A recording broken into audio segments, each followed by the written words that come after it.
Welcome to recipe of the week. આજે હું તમારી સાથે ઉનાળામાં ખાવાની મજા આવે અને ફટાફટ બની જાય એવું ગલકાનું ટેસ્ટી શાક બનાવવાની રીત લઈને આવી છું। આ શાક ઉનાળામાં રોટલી અને ભાખરી સાથે ખૂબ જ સરસ લાગે છે, તો તમે સ્કીપ કર્યા વગર વિડીયો જરૂરથી જોજો।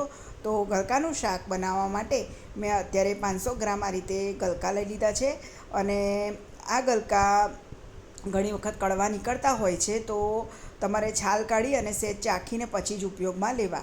વેલાવાળા શાકભાજી જે હોય, દૂધી, ગલકા, કાકડી, એ બધામાં ઘણી વખત કડવા નીકળી જતા હોય છે, એટલે ચાખીને પછી જ લેવું, નહીં તો બનાવેલું શાક ઘણી વખત કડવું થઈ જતું હોય છે। તો આ રીતે મેં છાલ કાઢી લીધી છે અને હું આ રીતે સહેજ ટુકડો લઈ અને ચાખી જોઈશ અને પછી જ હું એને કાપીશ। તો બધા જ ગલકાની મેં આ રીતે છાલ કાઢી અને બહારથી જ આ રીતે સરસ રીતે ધોઈને નિતારી દીધા છે। હવે આપણે એને નાના નાના ટુકડા કરી દઈશું। આ શાક ખીચડી સાથે પણ ખૂબ જ સરસ લાગે છે, તો આ રીતે હું નાના નાના ટુકડા કરી દઈશ।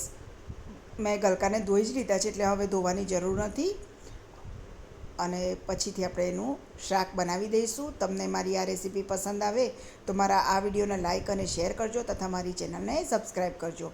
તો ગલકા મેં કાપી દીધા છે। હવે કઢાઈ લઈ લીધી છે અને એમાં લગભગ 2 ટેબલ સ્પૂન જેટલું તેલ, અડધી ટીસ્પૂન જેટલી રાઈ, ચપટી હિંગ ઉમેરી દીધી છે અને વઘારમાં જ આપણે થોડી હળદર ઉમેરી દઈશું, 5 ટીસ્પૂન જેટલી, અને હવે કાપેલા ગલકા ઉમેરી દેવાના છે। અને ગલકાનું પોતાનું પાણી છૂટતું હોય છે, એટલે આ શાકમાં આપણે પાણીનો જરા પણ ઉપયોગ નથી કરવાનો। તો આ રીતે મિક્સ કરી દઈશું અને સ્વાદ પ્રમાણે મીઠું ઉમેરી દઈશું। મીઠું થોડુંક ઓછું જ ઉમેરવાનું, કેમ કે આ ગલકા ઓસવાઈ જતા હોય છે તો શાક ખારું થઈ જાય, એટલે થોડું ઓછું જ મીઠું મેં અત્યારે ઉમેર્યું છે। હવે ઢાંકણ ઢાંકી અને ધીમા તાપે મેં એને લગભગ 6 થી 7 મિનિટ ચડવા દીધા છે। તમે જોઈ શકો છો કેટલું પાણી છૂટ્યું છે। તો હવે આપણે એમાં મસાલા પણ કરી દઈશું। તો 1 ટીસ્પૂન જેટલું મેં લાલ મરચું પાવડર ઉમેર્યું છે અને 1 ટીસ્પૂન ધાણા જીરું પાવડર ઉમેર્યું છે। તીખાશ તમે તમારા ટેસ્ટ પ્રમાણે લઈ શકો છો।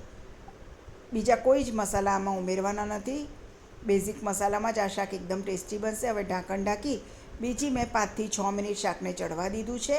તમે જોઈ શકો છો કેટલો રસો નીકળ્યો છે।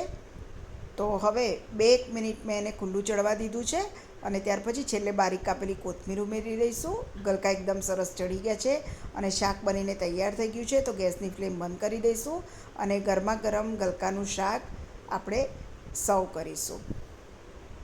તો તૈયાર છે એકદમ ટેસ્ટી એવું ગલકાનું શાક।